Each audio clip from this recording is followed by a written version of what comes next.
Now we shall discuss the procedural difference between civil cases and criminal cases. In civil cases, pre-action disclosures are very important, and if a party fails to do it, it may have to pay the cost in the end to the other party after the case discloses. So the requirement on parties to open about their cases and to try to reach a settlement is quite important in civil cases. Failure of party to cooperative may be punished in costs, but that does not apply in criminal cases. Generally, there is no requirement on defendant to assist the state at all before charge.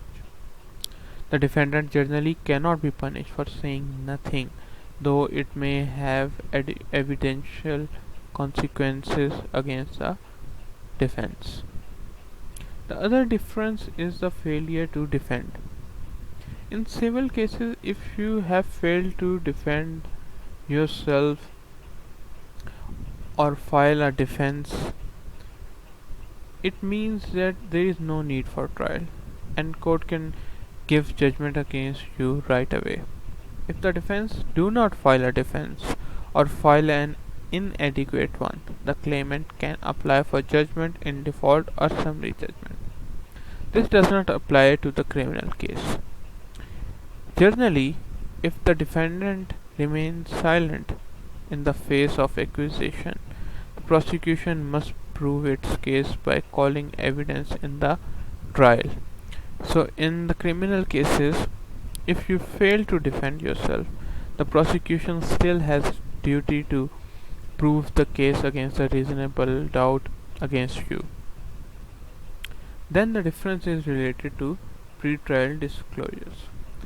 Both the parties in civil cases, plaintiff and defendant, must disclose witness statements and all other evidence relied upon and documents which undermine their case or assist the other side.